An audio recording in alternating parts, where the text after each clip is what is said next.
Hey everybody, I've got kind of a special video for you today. The folks over at BUCKTOOL have very kindly sent over this wet sharpening machine for me to try out and review for you guys.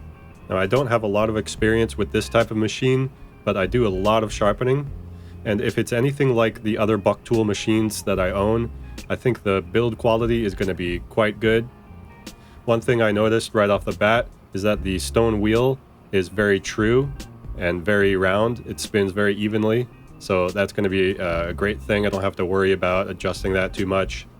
There are quite a few machines of this design available on the market, and some of them can be quite expensive. This is one of the more affordable ones, and so far I am impressed with the overall fit and finish.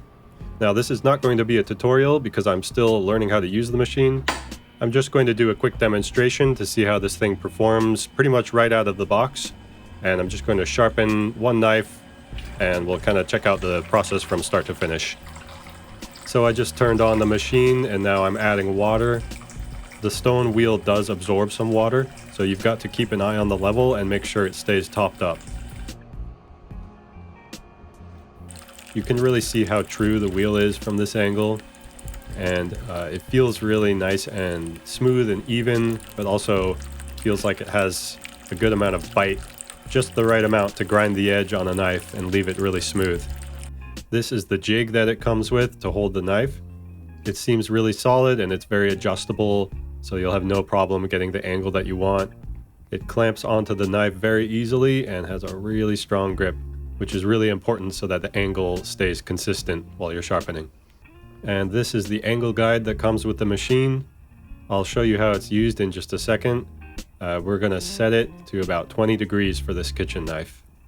In order to check the angle, what you can do is you can just rest it on the arm there and leave the knife on the stone, and then bring over your angle guide and make any adjustments necessary to make this part sit flat on the blade of the knife right next to where the edge is.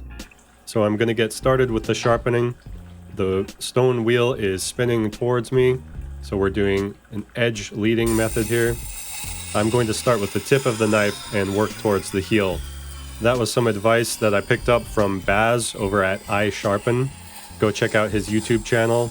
He's kind of the master of this style of machine, so I'm going to go ahead with what he suggests.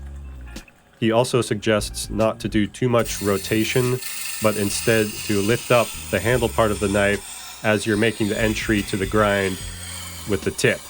This is going to help you have an even grind all the way across the edge. So I'm going to speed up the video while I do a whole bunch of back and forth passes like this.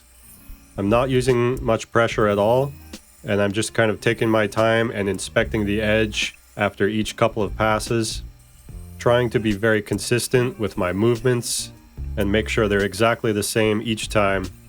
These machines can be a little bit messy with the water.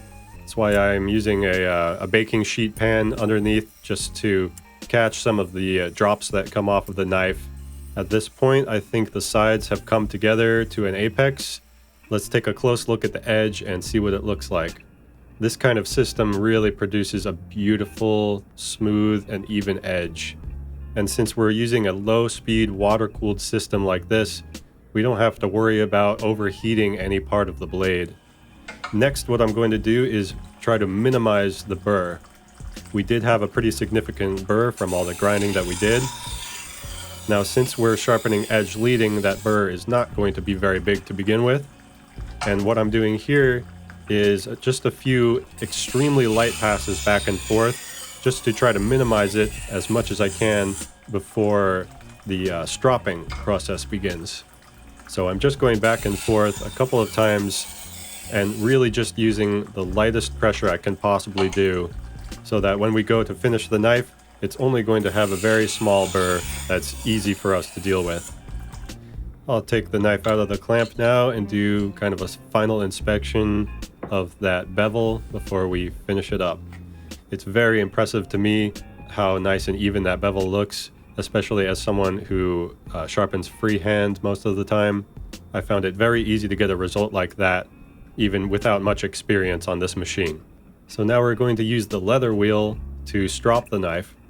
The machine comes with this compound that's kind of like a paste, and it's a white compound. You can use any kind of compound for this. We're going to go ahead and use what comes in the box. Now there's a few different ways you can position yourself to do this.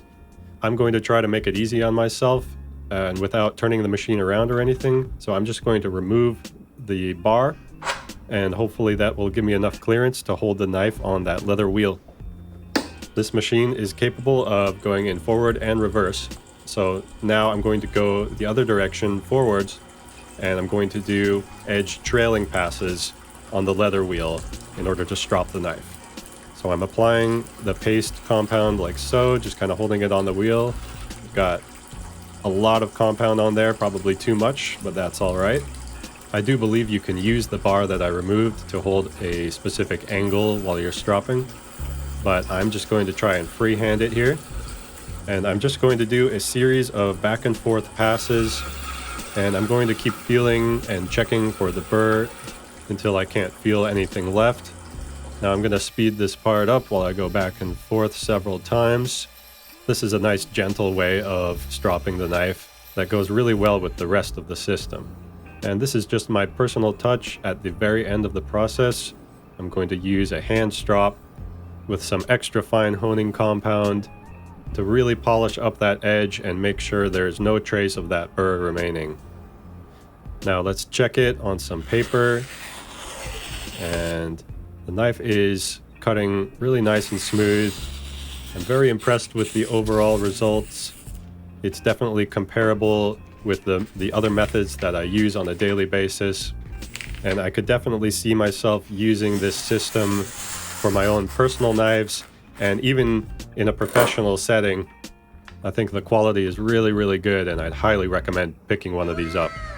If you're interested in purchasing one, please go ahead and use my Amazon link in the description below. And thank you guys very much for watching, and I'll see you in the next video.